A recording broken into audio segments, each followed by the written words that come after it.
ಒಟ್ಟಾರೆಯಲ್ಲಿ ಕೆಲವು ಪ್ರಶ್ನೆ ಮತ್ತು ಬಹಳ ಚಂದ ಇರ್ತಾವ್ರಿ. ಪ್ರಶ್ನೆ ಕೇಳಾಕ ಕೆಲವ್ರು ಪ್ರಶ್ನೆ ಕೇಳಿನ ಬಹಳ ಚಂದ ಕೇಳೋ ಪ್ರಶ್ನೆವಂತರಿರ್ತಾರ. ಒಬ್ರು ರೈಲ್ವೆ ಸ್ಟೇಷನ್ ಒಳಗ ಹುಡುಗ ಊರ್ ಹೊಂಟಿದ್ದಂತ. ಊರ್ ಹೊಂಟಿದ್ದ ಅವಳಿಗೆ ಅವ್ರು ಕಲಿಸಿದ ಸರ್ ಬಂದ್ರಂತ. ಅಲ್ಲಿ ಬಂದ್ರು. ಸರ್ ಯಾಕ್ರಿ ಇಂಥ ಊರ್ ಹೊಂಟಿದ್ವಿ? ಸರ್ ನಾನು ಅಲ್ಲೇ ಹೊಂಟೇನೆ ಅಂತ ಇಬ್ರು ಕೂಡಿ ಟಿಕೆಟ್ ತಕ್ಷಣ ಡಬ್ಬಿ ಒಳಗೆ ಕೂತ್ರು. ಅವಾಗ ಹುಡುಗ ಅಂದ, ಸರ್ ಮತ್ತಿಬ್ರು ಕೂಡ ಎಲ್ಲಿ ಒಂದ ಊರಿಗೆ ಹೊಂಟಿದ್ವಿ, ಮತ್ತೆ ಬಾಳ ಹೋಗೋದಿತ್ತು, 1 ತಾಸು 2-3 ತಾಸು ಜರ್ನಿ ಐತಿ. ನಾವೇಂತ ಏನ್ ಪ್ರಶ್ನೆ ಕೇಳ್ತ ನೀವು ಉತ್ತರ ಹೇಳ್ರಿ, ನೀವು ಪ್ರಶ್ನೆ ಕೇಳ್ರಿ ನಾ ಉತ್ತರ ಹೇಳ್ತೀನಿ ಅಂದ.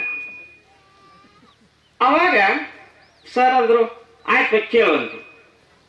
ಆ ಹುಡುಗ ಸರ್ ಹಂಗ ಬೇಡ ಏನು ಬಹುಮಾನ ಇದ್ದು ಅಂದ. ಏನಿಡ್ನು ಅಂದ.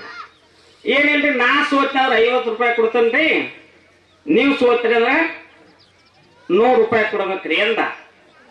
ಅವ್ರು ಸರ್ ಅಂದ್ರು ಅಲ್ಲೋ ನೀ ಸೋತ್ರ 50 ನಾ ಸೋತ್ರ 100 ಯಾಕು ಅಂದ್ರು ಅವರು.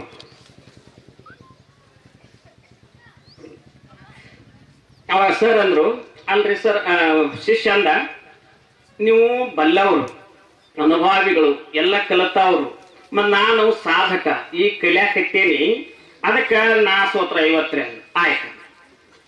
ಪ್ರಶ್ನೆ ಕೇಳಿದ ಹುಡುಗ ಎಂತ ಪ್ರಶ್ನೆ ಅಂದ್ರ 21 ಕಾಲ 28 ಕೋಡ 14 ಬಾಲ 7 ಕಣ್ಣಿದ್ದ ಪ್ರಾಣಿ ಯಾವುದು ಅಂತ ಕೇಳಿದ. ಗೊತ್ತಾಗತ್ತೆ ನಿಮಗೆ? ಕಲ್ಮೇಶ್ವರ ಮಹಾರಾಜರು ಒಂದು ಬರದ 18 ಕಾಲಿನ ಪಕ್ಷಿ ಹೆಸರ ಅಂತೇಳಿ ಒಂದು ಪದದೊಳಗೆ ಬರದ. ಒಟ್ಟಾರೆ ಇಲ್ಲಿ ಆ ಪ್ರಶ್ನೆ ಕೇಳಿದಾಗ ಸರ್ಗಳು ಏನು ಹೋಗಿ ಮುಟ್ಟಬೇಕಾಗಿತ್ತ, ಅಲ್ಲಿ ಮಠ ತಲೆ ಕೆಡಿಸ್ಕೊಂಡ್ರು, ಎಲ್ಲ ತಿರುಗಿರು, ಎಲ್ಲ ಪ್ರಾಣಿ ವರ್ಗ ಎಲ್ಲ ವಿಚಾರ ಮಾಡ್ರು ಪ್ರಾಣಿ ಇದ್ರು ಸಿಗುದ್ಲ, ಸಿಗಲಿಲ್ಲ. ಕೊನೆಗೆ ಇಲ್ಲೇನ್ ಸ್ಟೇಷನ್ ಬರಕ್ ಬತ್ತು. ಹುಡುಗ ಸರ್ ಅಂದಾಗ 100 ರೂಪಾಯಿ ತೆಗದ ಹುಡುಗ ಕೊಟ್ಟ. ಅಲ್ಪ ನನಗೇನು ಗೊತ್ತಾಗಲಿಲ್ಲ, ನನಗೇನ್ ತಿನ್ನ ಸೋತಿ 100 ರೂಪಾಯಿ ತಗೊಂಡ. ಆಯ್ತ್ರಿ ಅಂತ ಹುಡುಗ 100 ರೂಪಾಯಿ ಕಿಶ ಹಾಕೊಂಡ 50 ನೋಟ್ ತೆಗೆದು ಸರ್ ಕೊಟ್ಟ. ಸರ್ ನನಗೆ ಗೊತ್ತಿಲ್ರಿ ಅಂದ. ಗೊತ್ತಾಗತ್ತೇನೆ ನಿಮಗೆ? ಬಾ ಬೆಕ್ಕ ಬಿಡಾಕ ಹೋದತ್, ಬಾ ಮನ್ಯಾಗ ಕಾಡಾಕತೈತೆ ಅಂತ ಹೇಳಿ ಅಂತ. ಏನಿಲ್ರಿ ಬಾಳ ಕಾಡಾಕತೈತಿ.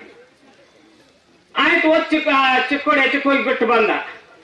ಇನ್ನ ಹೋಗಿ ಮನೆ ದುಳಗನ ಹೊಡಿಗೆ ಮನಿಗೆ ಬರ್ಬಿಟ್ಟು ಅಂದ್ರೆ ಆ ಬೆಕ್ ಮಾತ್ ಮನ್ಯಾಗ ಬಂದಿತ್ತಂತ. ಅವಾಗ ಹೆಂಡತಿ ಅಲ್ಲೋ ಮಾತು ಬಂದೈತ್ರಿ ಅಲ್ಲ. ಇನ್ನು ಹಿಂಗ ಬೇಡ ಅಂದ ಕಣ್ಣು ಕೈಟಿದ ಎಲ್ಲ ಮಾಡಿದ ಕೈಟಿದ ಹಾಕೊಂಡ ನಿಪ್ಪಾಣಿ ದಾಟಿ ಆ ಕಡೆ ಕೊಲ್ಲಾಪುರಕ್ಕೆ ಹೋಗಿ ಬಿಟ್ಟು ಬಂದ. ಅವ್ ಮತ್ ಅಲ್ಲಿಂದ ಹೊಳಿ ಬರ್ಬಿಟ್ಟು ಮತ್ ಬೆಕ್ ಮನ್ಯಾಗ ಬಂದೇ ಇತ್ತ. ಇನ್ ಹೆಂಗ ಅಂದ ಅದು ಬಾಳ ಗೊತ್ತಿ ಕೂಡ ಎಲ್ಲ ತಗೊಂಡು ದೂರ ಎಲ್ಲಿ ಅರಣ್ಯಕ್ಕೆ ಆದಂತ ಒಟ್ಟ ಬೆಕ್ಕಿಗೆ ಬರಾಕ ಬರಬಾರ್ದು ಹಂಗ ಕಣ್ಣು ಕಟ್ಕೊಂಡು ಹೋಗಿದ್ದತ್ತ. ಅಲ್ಲಿ ಹೋಗಿ ಬಿಟ್ಟ ಕರೆ ಹೊಳ್ಳಿ ಇವಾಗ ಬರಾಕ ದಾರಿ ತಗ್ತಾರ. ಒಂದಿನ ಎಲ್ಲ ಅರಣ್ಯ ತಿರುಗಾಡಿದ. ಕೊನೆಗಿನ್ ಹೆಂಗ್ ಮಾಡೋದಂತ ಮನಿಗೆ ಫೋನ್ ಹಚ್ಚಿದಂತ. ಮತ್ ಹಿಂಗಾರೆ ನಾನ ಬರಾಕ ಹಿಂಗ ಹಾದಿ ತೆಪ್ಪೈತಿ ಹೆಂಗ ಅಂತ ಹೆಂಗ ಹೆಂಡತಿ ಅಂದಂತ. ಮತ್ತ ನಾರಿ ಹಾದಿ ತಪ್ಪೇನಿ, ಮತ್ ಬೆಕ್ಕಿಗೆ ಕೇರಿ ಬಂದೈತೆ ಅಂದತ್ತ. ದೌಳಮ್ಮ ನಿನ್ನೆ ಬಂದೈತಿ ಅಂದಂತ. ಆದ್ರ ಇವಾಗ ಹಾದಿ ತಪ್ಪೈತಿ.